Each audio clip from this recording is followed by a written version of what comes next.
मुहाफिज को मार मार के इसके बॉडी पार्ट्स के जूतियां मारते रहे, डंडे मारते रहे, सिर्फ इसलिए कि अपनी बहन का कातल माफ कर। ये तो मेरे शोहर का साया था, होता तो ये लोग हमें वैसे ही मार देते। हमें बार बार री इन्वेस्टिगेशन के लिए बुलाया जा रहा था। ये कौन सी री इन्वेस्टिगेशन है जो आज तक कभी नहीं हुई। 27 तारीख को पहले मेरा बयान लिया गया। मुलजिम मौका वारदात पे अपना पर्स छोड़ गया था, जो हम थाना शिमाली छोनी को भी बताते रहे। इन्होंने उधर जाते सारे इन्होंने सारे मेरे कपड़े उतार दिए। बयान में इन्होंने ये बात लिखी कि इसकी जो बहन थी वो पहले भी डिप्रेशन की वजह से दवाइयाँ लेती थी। आपने कैसे पता चला मुबीन कहाँ है? मेरा नाम यासिर शमोन खान है, आप देख रहे हैं प्रोग्राम क्राइम रिपोर्टर।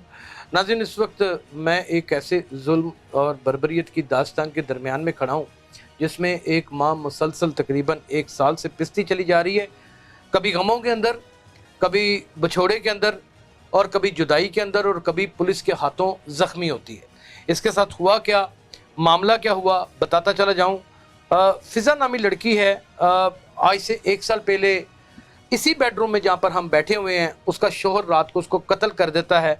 किस्सा मुख्तसर, एप्लीकेशन दर्ज हो जाती है, मुलजमान के पीछे पुलिस लग जाती है, थाना सदर डिवीज़न की एसपी तफ्तीश करती हैं बुशरा, और बड़ी 5 थाने मिल के तफ्तीश करते हैं। उसके बाद कहीं जाके इनका दामाद जो है वो अरेस्ट हो जाता है, यानी कि फ़िज़ा का हस्बैंड अरेस्ट हो जाता है। जबकि उसमें नॉमिनेट सिर्फ इनका दामाद था, लेकिन शायबे जो थे, इशारे कनाए थे, वो जेठ की तरफ भी बड़े इशारे कर रहे थे और ससुर की तरफ भी कर रहे थे। किस्सा मुख्तसर, अदालत में केस चलता है, बंदा गिरफ्तार हो जाता है, केस ट्रायल में चला जाता है। ट्रायल के बाद कभी जिंदगी में कोई कानून नहीं है जिसकी बाबत तफ्तीश को चेंज करवाया जाए। 1 साल के बाद वही मुजरम पार्टी पुलिस के साथ मुकमका करके शादरा पुलिस को एक्टिवेट करती है। क्या जुल्म करती है, आइए आज फ़िज़ा की वालदा से जानते हैं। अस्सलाम वालेकुम। वालेकुम अस्सलाम। मुझे बहुत दुख है कि इस तरह पहले रोता बिलबिलाता 1 साल पहले आपको देखा था, बदकिस्मती इस मुल्क की आज भी आप वैसे ही रो बिलबिला रहे हैं। बस क्या कह सकते हैं, ये तो मेरे शोहर का साया था, होता तो ये लोग हमें वैसे ही मार देते। अल्लाह उनको ज़िंदगी से तंदुरुस्ती दे। क्या हुआ बताएं।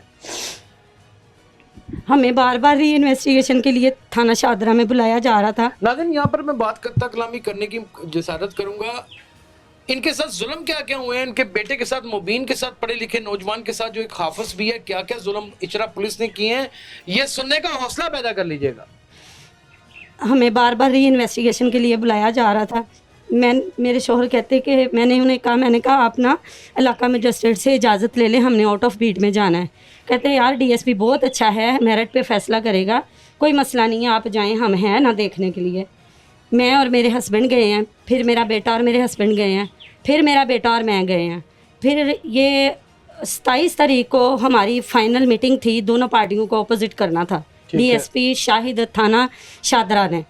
जबकि ये तफ्तीश रीओपन नहीं थी हो सकती जी। जब ट्रायल कोर्ट में केस चला गया, मुलजिम जो है वो जुडिशनल हो चुका। ये कौन सी री इन्वेस्टिगेशन है जो आज तक कभी नहीं हुई। ओके। कि कभी किसी की नहीं सुनी, हमारी ही होनी थी। हमने रिगार्ड किया डीएसपी का, हम फिर भी गए, चले गए, एक शरीफ शहरी होने के नाते चले। हमने उनका रिगार्ड करते हुए हमने कहा कि नहीं, हमें जाना चाहिए। जब आप गए तो क्या हुआ? फिर 27 तारीख को पहले मेरा बयान लिया गया कि बीबी आपने जो बयान दिए हैं वो आप अपने बयान कलमबंद करवाएं। मैंने बताया कि वो मैं यहाँ एक चीज़ बताती जाऊँ कि मुलजिम मौका वारदात पे अपना पर्स छोड़ गया था, जो हम थाना शिमाली छोनी को भी बताते रहे। अब थाना शादरा में मैंने अपने रिकॉर्ड बयान करवाए हैं, कलमबंद भी किए हैं और उनको बताया भी है, और पर्स अभी तक मंजरे आम पे नहीं आया। ओके। वो हमारे पास मौजूद है। ठीक है। तो इन्होंने 27 तारीख को हमें दूसरी पार्टी के अपोजिट नहीं किया, मेरे बयान ले लिए, मुझे बाहर भेज दिया। ठीक है। फिर मेरे बेटे के बयान लिए। इसके दौरान लाइट चली गई, आधा घंटा हम बाहर रहे हैं, लाइट आई, इन्होंने हमें अंदर बुलाया है मेरे बेटे को। शायद डीएसपी ने? जी, शायद डीएसपी ने ना। फिर दोबारा इन्वेस्टिगेशन के ऑपरेशन का? इन्वेस्टिगेशन के। अच्छा। फिर इसके बाद उन्होंने मेरे बेटे को अंदर बुला लिया। ये फिर आगे मुबीन से पूछे। मुबीन, क्या हुआ जब आपको अंदर बुलाया बेटा? आप हाफ़िज़ कुरान है? जी माशाल्लाह। मुझे ना इन्होंने अंदर बुलाया तो मैं अंदर गया हूँ, तो वालदा मेरी ना डीएसपी के रूम के बिल्कुल सामने उस तरफ खड़े थे, क्योंकि वो बंदे को इन्होंने कहा कि भेजा था कि इसको किसी से भी बातचीत करने का मौका नहीं देना। ठीक है। तो अंदर बुलाया मुझे, तो डीएसपी कहता है कि इसने ऐसे सच नहीं बोलना, तो इससे दूसरी तरह ही बुलवाना पड़ेगा। तो इसकी ना वालदा के मुंह के आगे जाके तो 2 मुलाजिम खड़े हो जाओ, तो इसको ना चुप करके तो बाहर को ले जाओ, उठा लो इसको। ये मुझे ले गए हैं। टेलीविजन स्क्रीन पे इसके साथ होने वाले तशद्दुद की ब्लर की हुई तस्वीरें जरूर देखिएगा, आप देख ही नहीं सकते, आपका कलेजा हिस जाएगा, आप लगेगा आपको कि मौत वाक़या होने वाली होगी। फिर सुने आगे। ये मुझे बाहर ले गए हैं, जाके किसी गैस सिलेंडरों वाली दुकान में बिठा दिया। अच्छा। तो उधर काफ़ी देर, कोई आधा घंटा बैठा रहा हूँ, तो ये गाड़ी आई है, तो इधर अंदर ही दुकान पे ना इन्होंने मेरे मुंह पे काला कपड़ा डाल दिया, तो आँखों पे भी इन्होंने मेरे कपड़ा बांध दिया। मुझे नहीं पता मुझे कहाँ ले गए हैं, कहाँ नहीं ले गए। तो जहाँ भी लेके गए हैं उधर काफ़ी सन्नाटा वगैरह था, कोई शोर शराबा नहीं था वहाँ पे। तो तकरीबन कोई आवाज़ों से पहचान होती थी, तकरीबन कोई 6, 7, 8 बंदे थे। तो इन्होंने उधर जाते सारे इन्होंने सारे मेरे कपड़े उतार दिए। अच्छा। सारे मेरे कपड़े उतार दिए इन्होंने, कपड़े वगैरह उतार के, तो मसाले टाइप थे वो मुझे लगाते रहे, काफ़ी उनसे जलन हुई, चीख था, प्राइवेट पार्ट्स पे लगाते रहे मेरे। मैंने बहुत बर्दाश्त किया बहरहाल, कि शायद कि इन्हें मेरी बात पे यकीन आ जाए तो ये मुझे यहाँ से जाने दें। बड़ा बर्दाश्त किया मैंने, सर में जूते मारते रहे, टांगों पे अंगूठा मेरा वो इन्होंने काफ़ी अपने शूज़ों के नीचे रख के दबाया, कमर पे पता नहीं क्या चीज़ मारते रहे उल्टा करके। 2 बंदों ने हाथ पकड़े थे, एक ने गर्दन दमोची हुई थी, तो काफ़ी इन्होंने मुझे मारा पीटा। तो बस सोच रहा हूँ अल्लाह कर रहा हूँ कि अल्लाह ही है जो इनकी जुल्म से जो है बचा ले मुझे। उनमें से एक बंदे की शनाख्त भी है, आपको नाम बताएं जरा उसका, ये मुबीन से उसका नाम। बंदा था एक अरफान गुजर नाम का, उसी ने मेरा मुसलसल 5-6 घंटे आपको तशद्दुद का निशाना बनाया। 5-6 घंटे ने तशद्दुद का निशाना। जब मुझे महसूस हुआ है ना कि बस अब मेरा एंड हो गया, मैं मज़ीद बर्दाश्त नहीं कर सकता, तब मैंने सोचा कि अल्लाह के बंदे कुछ ना कुछ सोच, इनको कोई बयान दे के अपनी जान छुड़ा। तब मैंने फिर इनको बोला कि ठीक है मैं आपको बयान देता हूँ। कभी मुझे गर्मी में ले जाते थे, पसीने से भर जाता था, फिर दोबारा मुझे सर्दी में ले आते थे, उधर मुझे जलन होती थी ज़्यादा। उनके मुताबिक ये मसाले वगैरह लगा के गर्मी वाली जगह पे लेके जाएं तो ज़्यादा चुभन होती है। अच्छा। फिर लेकिन हर बॉडी का एक अपना होता है, तो वो मुझे सर्दी में लेके आते थे, मुझे तब जलन होती थी। तो बहरहाल बड़ा इन्होंने मुझे बर्बरियत का बनाया मुझे। तो मैंने उनको फिर ये बयान दिया कि मेरी सिस्टर जो है उसने ये सनाउल्लाह के तशद्दुद की वजह से उसे टॉर्चर करता था, बात बात पे उसे टॉन्ट करता था, जिसकी वजह से मेरी सिस्टर ने खुदकुशी की है। तो इन्होंने मेरे से पूछा कि खुदकुशी किस तरह की है, तो मैंने इन्हें बताया कि मेरी खाला की जो दवाइयाँ वगैरह थी वो डिप्रेशन के लिए यूज़ करती थी। जब आपको उन्होंने मार पीट लिया, आपसे बयान ले लिया, सारा कुछ हो गया, फिर बयान वगैरह उन्होंने ले लिया, सारा कुछ मैंने उनको लिखवा दिया। तो पहले उन्होंने शूट किया उन्होंने ना, फिर डीएसपी ने शूट किया, फिर रिटर्न मेरे साइन अंगूठे करवाए इन्होंने। बहरहाल मेरी जान छूट गई तो बयान देने के बाद। तो बयान भी इन्होंने गलत लिखा, जो मैंने बयान दिया वो बयान भी इन्होंने सही नहीं लिखा, उसमें भी इन्होंने 2 नंबरी की। बयान में इन्होंने ये बात लिखी कि इसकी जो बहन थी वो पहले भी डिप्रेशन की वजह से दवाइयाँ लेती थी, कि जज अगर ये रिपोर्ट पढ़े तो वो बोले थे कि ये इनकी बहन जो है पहले ही दवाइयों की आदी थी, जेनी मरीज थी, उन्होंने ये शो करवा दिया। तो मैंने पढ़ ली एप्लीकेशन, तो मैंने उनको बोला कि इस लाइन को कट करें। पहले इंतकाल हुआ था या जब उसका मर्डर हुआ था तभी तो मेडिकल आया था और वो पता चल रहा था उसमें कि कत्ल हुआ है। हेल्दी मेडिकल बच्ची का मतलब कंप्लीट, लेकिन उसका कत्ल आ गया था बीच में कि उसको मारा गया। पार्ट्स बच्ची के बिल्कुल हेल्दी थे, लेकिन ये बताया गया था कि इसे कोई नशावर चीज देके बच्ची का सांस गुम करके मारा गया। सांस गुम करके मारा गया। जुर्म भी है वो नाज़रीन, वो प्रोग्राम मैंने खुद अपने हाथों से किया हुआ। फिर तो मैंने 3 दिन रखा आपको। 3 दिन उन्होंने हफ्ता इतवार। आपने कैसे पता चला मुबीन कहाँ है? मेरे हस्बैंड जो हैं, जब मैंने उन्हें कहा ना कि मुबीन को गायब कर दिया, तो मैंने डीएसपी से अंदर जाके पूछा कि मैंने पूछा मुबीन किधर है? कहता कौन मुबीन? मैंने कहा मेरा बेटा। कह रहे मैं नहीं जानता तुम्हारे बेटे को। मैंने बाहर आके फ़ौरन अपने शौहर को कॉल की, 7 बजे इसको उन्होंने गायब कर दिया शाम को। 9 बजे की सीट करवा के वो सुबह 3:30 बजे लाहौर पहुंच गए। वो घर नहीं आए, क्यों कि डीएसपी ने मेरे और मेरे शौहर के अरेस्ट वारंट जारी किए हुए थे। इसका शौहर जो है वो वकील है, वही इनको प्रोटेक्ट कर रहा है, उसी को पकड़ लो, उनके पीछे आने वाला कोई ना रहे।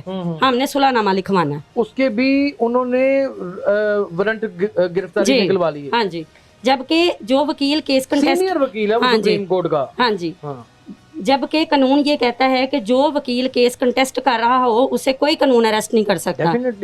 मैं शौहर अपने को जो है ना, मैंने कहा कि आप इधर ना रहें, आप किसी के पास स्टे कर निकल जाए। अगर आप इनके हाथ आ गए तो हम सारे मारे जाएंगे, ये जो मर्जी हमसे करवा ले। जैसे बच्चे से ज़बरदस्ती करवा लिया। शोहर मेरे किसी के पास रहे, वो सुबह 8 बजे अदालत पहुंच गए, इलाका मजिस्ट्रेट के पास इतवार के दिन। तो इलाका मजिस्ट्रेट के पास पहुंच गए 3 दिन के बाद, जी। ठीक है। ये इन्होंने सैटरडे को प्लान बना के उठाया था कि इतवार को ये कर कुछ नहीं सकेंगे, ओके।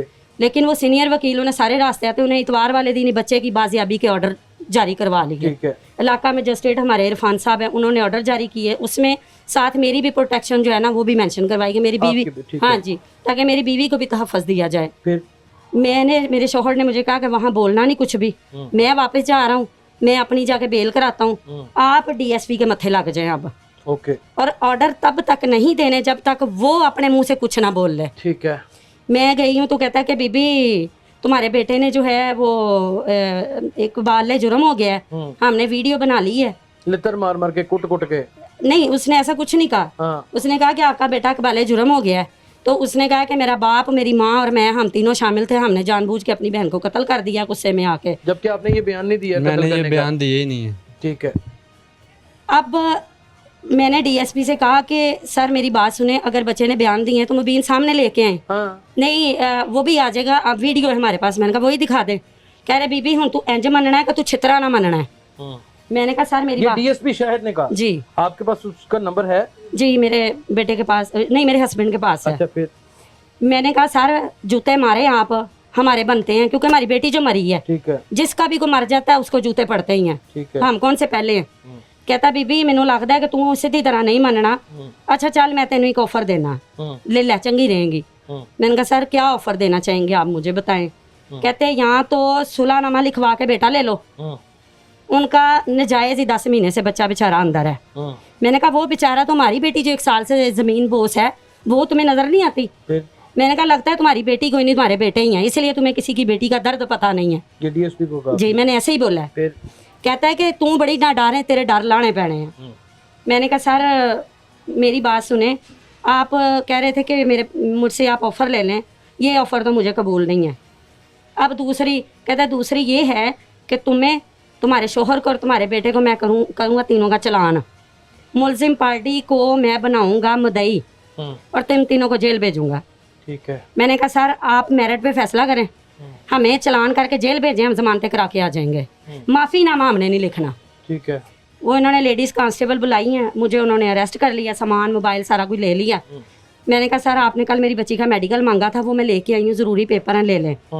तो कहता है कि अब इनकी ज़रूरत नहीं रही। अभी तक आपने हुक्मनामा मजिस्ट्रेट नहीं था दिखाया? नहीं, मैंने उससे ये कहा कि आप मुझे अरेस्ट कर लें, ये पेपर है, मेरे अरेस्ट होने के 15 से 20 मिनट के बाद आपको इसकी सख्त ज़रूरत पड़ेगी। अच्छा। कहता है इसका क्या मतलब है? मैंने कहा आप एजुकेटेड हैं, खुद पढ़ लें। कहता है यार बीबी ने मेरी आंखें तो दूर करो। अच्छा। वो लेडीज़ कांस्टेबल मुझे साथ लेके जा रही है, तो वो अपने जो पास 3 सिविल कपड़ों में बंदे थे उनको डीएसपी शाहिद साहब थाना शादरा के ये कहते हैं कि मैंने तुम्हें कहा था कि इस बीबी को कल अरेस्ट कर लो बेटे के साथ, ये कुछ चांद चढ़ाएगी। देखो ये चांद चढ़ा के आ गई है। ये वो बंदा कहता है जी, बैठा हुआ, DSP सिविल कपड़ों में था? हाँ जी। नहीं, डीएसपी ने सिविल कपड़ों में जो 3 बंदे बैठे थे इतवार के दिन उनको बोला। हाँ, अगर वर्किंग डे होता, यूनिफॉर्म पहने होते तो मुझे उनके नाम भी पता होते। ठीक हो गया। डीएसपी ने भी सिविल कपड़े पहने थे इतवार को। ठीक। दोपहर 2:30 का टाइम था। मुझे इन्होंने अरेस्ट किया, साथ वाले कमरे में सारा सामान चीज़ें लेके बंद कर दिया। 1 घंटे के बाद डीएसपी साहब ने ना, नहीं वो जो लेडीज़ कांस्टेबल थी ना, वो मुझे मारने लगी थप्पड़, मैंने उसका हाथ पकड़ लिया। मैंने कहा तुम्हें पता नहीं है मैं एडवोकेट इमरान बलोच की बीवी हूँ, जो सीनियर वकील हैं Islamabad high court supreme court, सोच के हाथ लगाना। डेफिनेटली। तो तुम तो हो मुलाजिम, ऑर्डर तो तुम्हारे साहब ने कर दिए, भुगतोगी तुम। उसने खैर मुझे कुछ नहीं कहा, बैठ गई है पास। 1 घंटे के बाद डीएसपी ने ना कहा कि आपको सर बुला रहे हैं अजय। अच्छा। मैं आई हूँ तो सर कहते हैं कि ये बीबी आप अपना मोबाइल चीज़ें सारा कुछ लें, आप दफ़ा हो जाए यहाँ से। मैंने कहा सर अब ऐसे तो नहीं मैं दफ़ा होती हूँ, निकालने की कोशिश की? ऐसे नहीं मैं दफ़ा होती, मुझे मेरा बेटा दें किधर है। कल शाम 7 बजे से आपने मेरा बेटा गायब किया है और अब आपने मुझे भी अरेस्ट किया है, आपको ये बड़ा महंगा पड़ेगा। कह रहा बीबी देखा अगर आता तेरा शोहर, उसे इधर मैं बैठा के मारता लित्तर, तो फिर तोते की तरह वो बकता सारा कुछ, तो फिर मैं देखता तेरी अकड़ कैसे निकल गई। फिर उसके बाद मैं आ गई हूँ, तो मेरा 30 तारीख वाले दिन मेरे बेटे को दोपहर 2 बजे इलाका मजिस्ट्रेट ने बाजियाब करवा के दिया। और इन्होंने कौन? इलाका मजिस्ट्रेट। नहीं, इलाका मजिस्ट्रेट ने बेलफ के ऑर्डर अभी हुए नहीं थे, हाँ। तो थाना शादरा से कॉल आ गई अदालत में अच्छा। कि हम 2 बजे बंदा पेश कर रहे हैं, 752 का पर्चा दे दिया हमने। 752 कर दी, लड़ाई झगड़ा कर दिया और कत्ल की सुलह लिखवाने के एवज सिर्फ एक बंदे को जो कातिल है उसको बचाने के लिए 752 की, ये 752 कितनी इस्तेमाल होती है, कितनी इस्तेमाल होती है, आप अंदाजा करें नाजरीन। और इस हाफिज को, कुरान हाफिज को मार मार के इसके बॉडी पार्ट्स के जो प्राइवेट पार्ट्स हैं उनके ऊपर मसाले मिर्चें लगा लगा के लितर मारते रहे, जूतियां मारते रहे, डंडे मारते रहे, किस तरह तशद्दुद करते रहे, सिर्फ इसलिए कि अपनी बहन का कातल माफ कर दे। नहीं, ये आई विटनेस है, मेरी बच्ची के कत्ल का आई विटनेस मुझे है। पता है, मैंने उस DIG के पास मुबीन के बयान रिकॉर्ड करवाए हैं, मैं आज IG के पास जाके अपनी एप्लीकेशन दे आई हूँ। आज IG के पास ले आई। हाँ जी। अब ये इंसाफ के मुतलाशी हैं। मैं कुछ तस्वीरें आपके साथ शेयर करूंगा उस बच्ची की भी जिसको कत्ल किया गया, उस हबीसुल नफ्स इंसान की भी जिसने कत्ल किया, और उस DS की भी तस्वीर ज़रूर आपके सामने पेश करूंगा। ये मुझे प्रोवाइड करेंगे जो उस कातिल को बचाना चाहता है और उसको बचाने के लिए इस शरीफ तरीन औरत को जलील और रुस्वा करता रहा, जो एक सीनियर वकील की बीवी है, और उसके बेटे को मार मार के बुरा हाल कर दिया, बुरकस निकाल दिया। फिर उसके बाद जब ये इसको रिलीज करना था तो बेटा क्या करते रहे? इन्होंने मुझे बाद में छोड़ दिया, किसी प्लाजे में ले गए ना, किसी वो प्रॉपर्टी डीलर के ऑफिस में, वहाँ इन्होंने मुझे रखा, हफ्ते की रात भी इन्होंने मुझे वहीं रखा, इतवार का दिन भी सारा उधर ही रखा। तो इतवार की शाम को ये मुझे DSP के पास लेके गए, वहाँ पे खिलाते पिलाते रहे हैं, मेडिसिन वगैरह देते रहे। क्या बता के लेके आए थे कि अदालत के ऑर्डर आ गए हैं, इसको फौरन ले जाओ, DSP साहब कह रहे हैं। तो ये मुझे वहाँ DSP के पास ले गए, उधर बैठा रहा मैं। बहरहाल तकरीबन 3-4 घंटे DSP को रूम में बैठा रहा, तो बड़ा वो प्यार मोहब्बत इस तरह मेरे साथ पेश आता रहा, मेरा मुंह सिर चूम, कॉलर ठीक कर, ये कर वो कर। तो DSP साहब, प्रोग्राम क्राइम रिपोर्टर में आप डिस्कस हो रहे हैं, कितने भी तगड़े क्यों नहीं है, आपके गुनाहों के लिए ओपन करने के लिए आखिरी तक पीछा करूंगा। कर लो जो मेरा करना है। अल्लाह हाफिज।